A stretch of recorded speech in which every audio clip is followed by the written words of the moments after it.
Hi, and welcome to Whole Heart Transformation. I am Melissa Alguera, your personal identity life coach. Let's go to the podcast. Hey, you guys, welcome to Whole Heart Transformation. Today, I want to discuss the topic of addiction, coping mechanisms, and avoidance strategies that we use in order to not feel and deal with deeper pains that we experience. The reason why I want to talk about this today is because I am all about character and identity. Obviously, like my coaching is called Identity Life Coach. This is what I do. I work on identity issues, and our identity is solely based in our character, how we perceive ourselves, and the ability to see us as we are in the place that we are in reality. And so when we don't have the tools in order to face reality, we don't have a set of abilities to stay with whatever we are feeling, experiencing, what we are walking through. When we don't have those proper tools to deal with life and what comes up for us, then we have to go to something else to deal with life. We're not able to face and feel in reality. And Dr. Townsend, he wrote a beautiful, beautiful quote about what character actually means. And I have it here, and it says, having a set of abilities required to meet the demands of reality. And so character, we often think about it as like who I am. Yes, that is a part of who we are as people. Like our character is who we are. But ultimately, our character is more defined as being able to sit with reality as it is and be able to process it through in relationship with other people, where addiction, coping mechanisms, and avoidance tactics are all isolating behaviors. So we now, instead of are able to face reality and what's happening in our situation, maybe there's grief, maybe there's loss, maybe there's something really painful, maybe we've experienced something so difficult that we don't even know how to deal with that. When we go to a behavior that is hiding, isolating, avoiding, we stifle our character growth. And this can be really scary because when we're kids, we do this because we didn't maybe have a parent that helped walk us through it, or maybe we didn't have somebody that could see us in the place of pain and isolation that we were dealing with. And so we had to come up with a strategy in order to survive.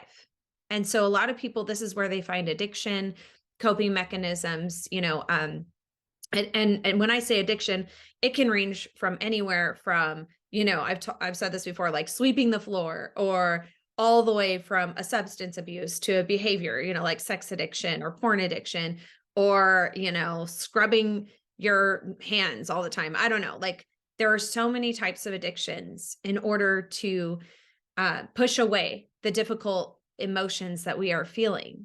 And so we learn these coping addictive strategies when we're kids. I mean, I've had clients that have had cutting as a part of their coping strategy. And did you know that that actually releases a dopamine hit, in the brain? There are so many things that we do to, avoid the harder emotions because we didn't have somebody in it with us in order to feel and process through those very difficult things. So with that being said, how does this affect us when we become adults and our character?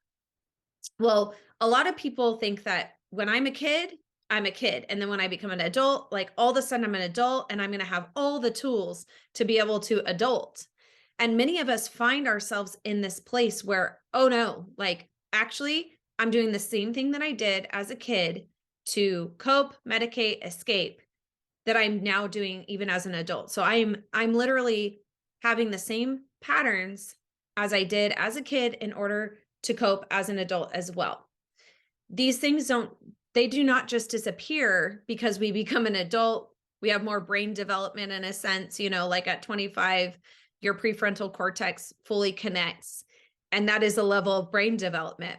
However, we have to build a strong brain and capacity to deal with adult situations.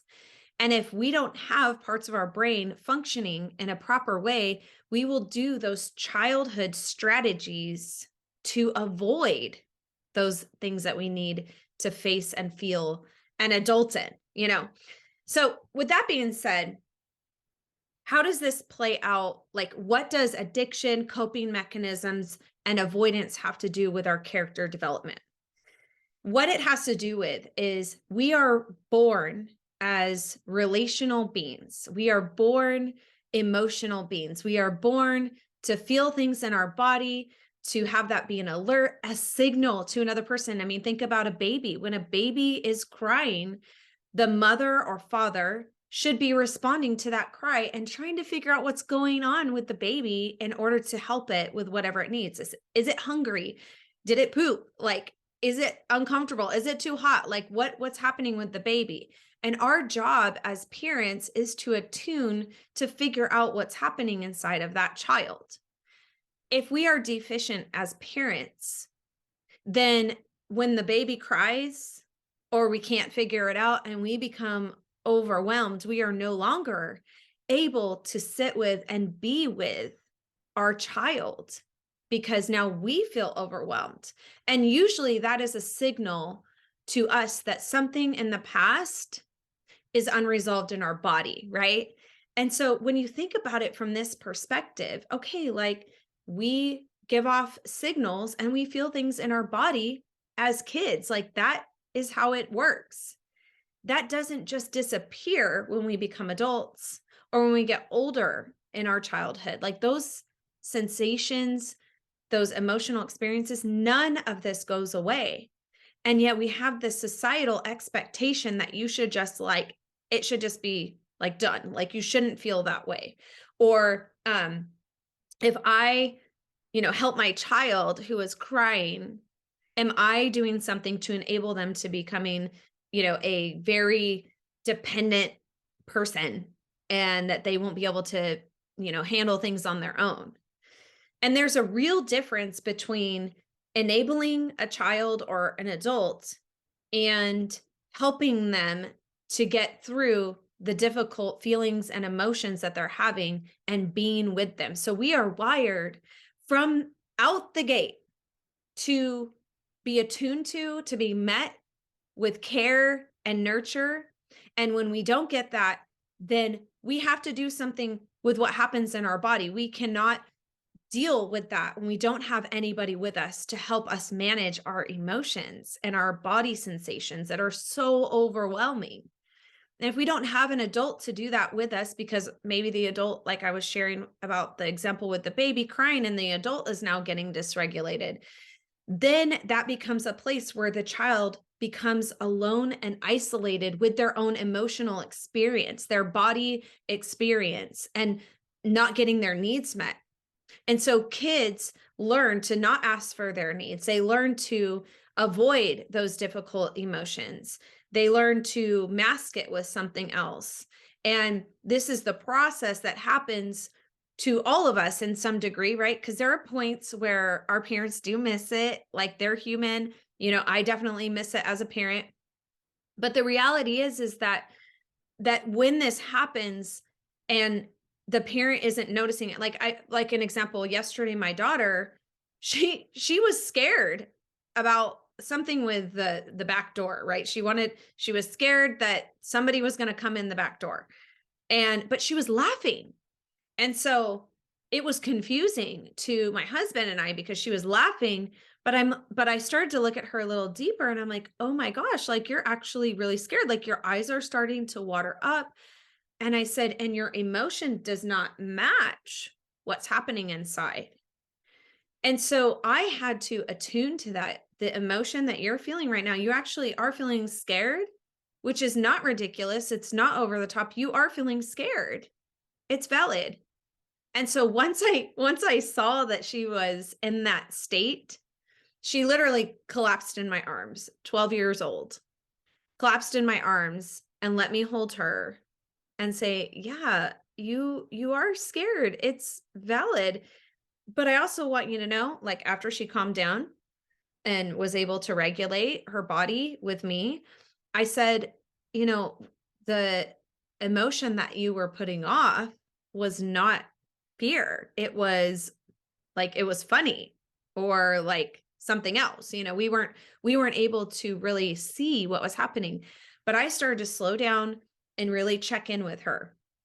So with that being said, if there's these things like maybe there is something within our time where we were in recovery and it was really hard and she had to learn to mask that fear, that type of fear, being scared, and she was able to mask it with being funny, and that no longer is serving her. So I attune to that so she doesn't have to carry that on into her adult life. She can say, I'm genuinely fearful right now and I need help, like with this fear.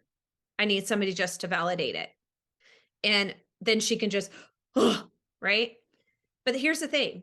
If she were to take that into her adult life, she would be isolating continuously. It's like a trauma response. Trauma is being really in a place where something happens that's really big and overwhelming and we are left alone. Like that's how trauma settles into our body. We don't have somebody to mirror and be with us and validate our experience. When we become traumatized is when we are isolated within our own self. And so usually that's why addiction and coping mechanisms and push strategies happen. That's usually why these things end up taking place.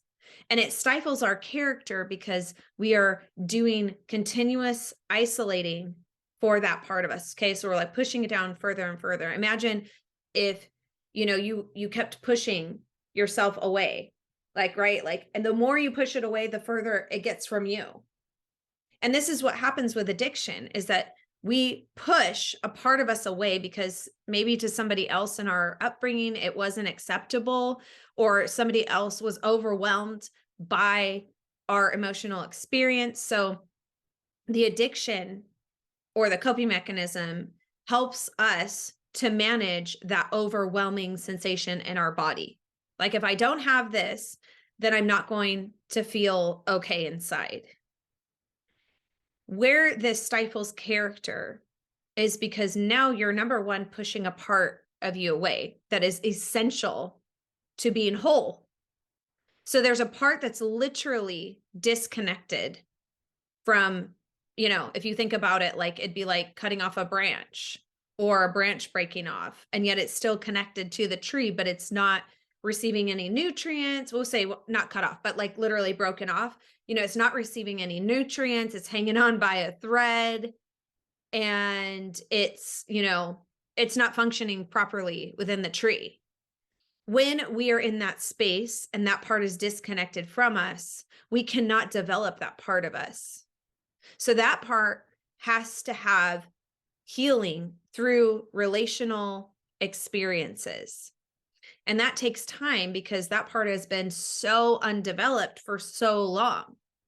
And addiction specifically, if we talk about like porn or sex addiction, I don't know about the other addictions. I'm trained in the sex and porn addiction area, but it's an intimacy disorder. So in the area of relational connection, this is going to be literally the most deficient part because this part doesn't know how to ask for needs. This part doesn't know what its needs are. This part doesn't know how to receive love or give love without, some inappropriate exchange. This part doesn't know how to be seen or cared for. So this part is 100% undeveloped. It's like being a 5-year-old if you're trapped in a 20, 30, 40-year-old body, depending on how long you have been doing this addiction, will depend on where you're stuck at, what age you actually are stuck at. And that can be really frustrating and daunting because you've been covering it up with this addictive behavior for so long. And then once you start to get out of that, you realize, oh my gosh, like I've been covering all of this right here. Or when we use a coping mechanism and we're not able to go into relationship with the very thing that we need to be met, then we are lost in the same type of cycle. Whether it's addiction, a coping mechanism, or a push strategy, Even push strategies are like, cover it up with positivity. Like, I'm just going to be positive about it. I'm going to be like, it's going to be okay. Good things have happened before, and yet my body is the whole entire time, right? That's a push strategy. We're pushing it away. We're doing something. We're getting busy. We're going on vacation to deal with, well, not even deal, but to avoid and push away the very thing that we need to sit with another person in. And so our character does not develop in these places. We are actually sitting and getting stuck in a cycle, and we're just going around this mountain.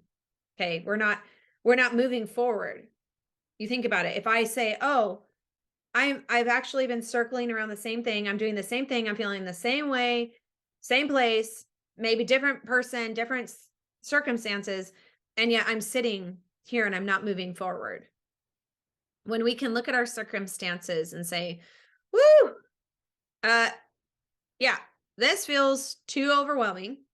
I need somebody to be in this with me right now. I don't even know what I'm going to do.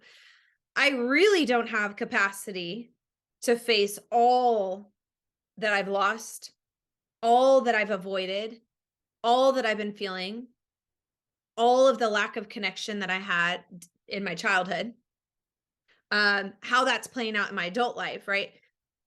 It's a literal shit show. Like, you are having to deal now in a way that is too big for the age that you got stuck at.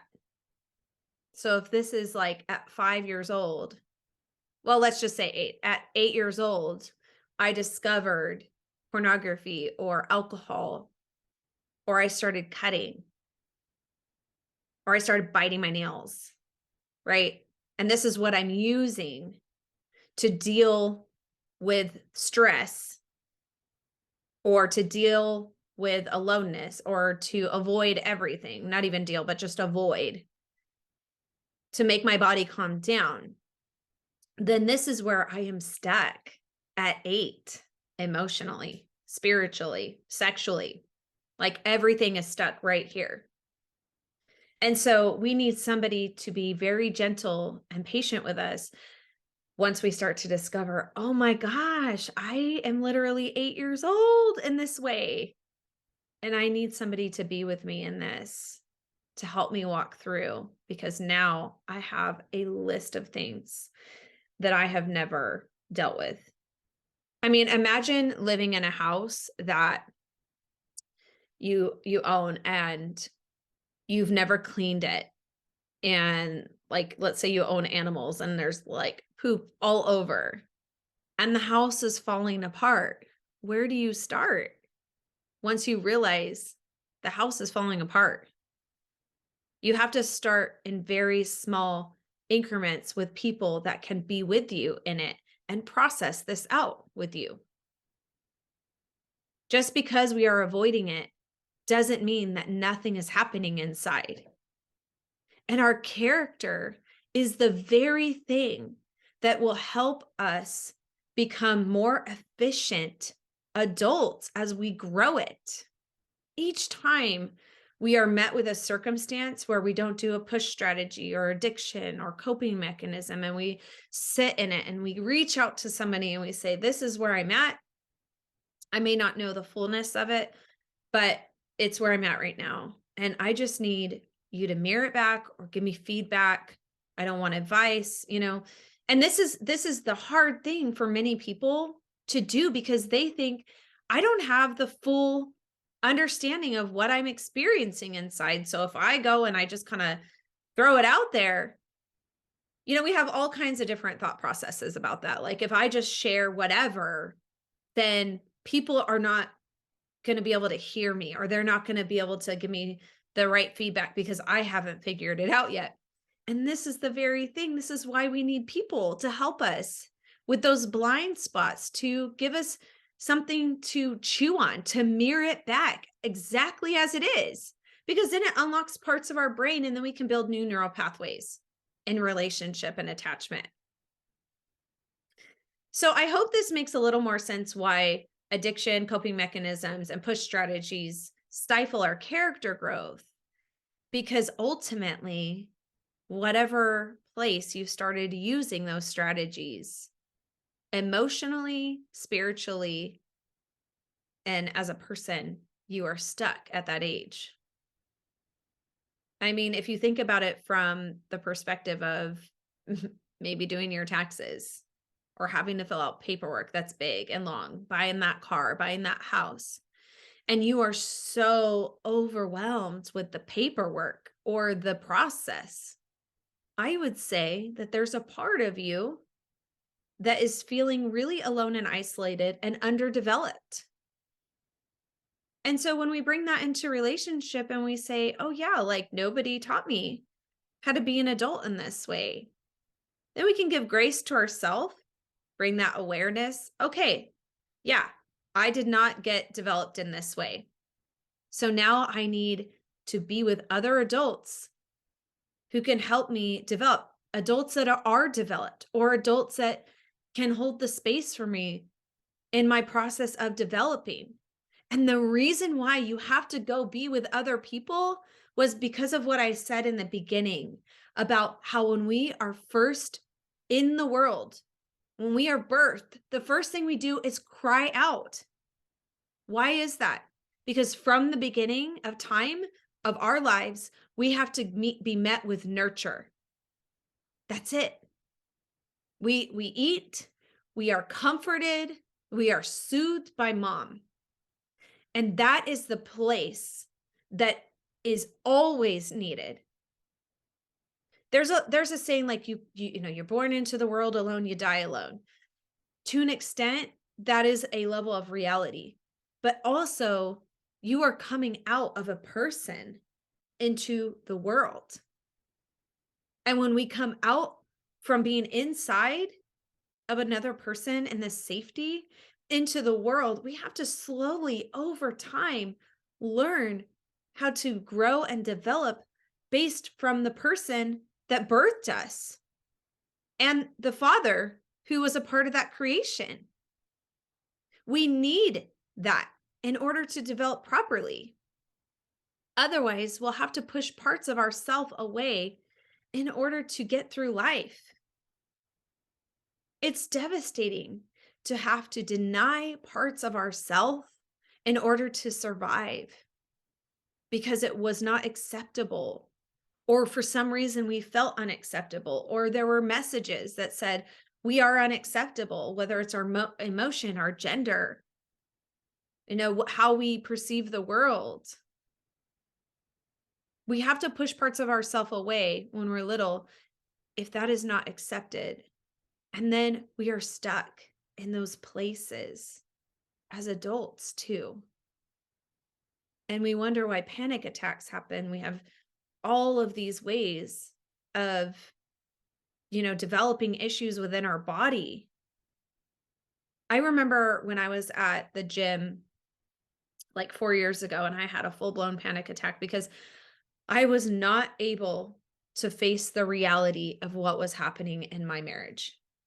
I didn't have the tools to do that, the skills. And then once the place came where we did get the tools and the capacity to face and feel all of it, it led me into deep grief because I had so much to grieve. And I finally had found a group of people that I could do this with without being alone and isolated. And as I grew, I was like, oh my gosh, I would love to be a safe space for other people to grow and develop. And to be honest with you, I work with all kinds of people, but some of my favorite people to work with are the addicts because they didn't have the nurture that they needed to heal. And to be a person who can help nurture people who have had to push away parts of themselves. And literally, I mean, the depth of healing that I watch with somebody who has been so disconnected from themselves. And once they reconnect to themselves with acceptance and love and care for themselves, it's like amazing. It is the most rewarding thing to be able to hold space for that development so that they can become a better husband or wife, more efficient in their job, to grow. This is what life is about, to be able to grow and develop until you move on, right?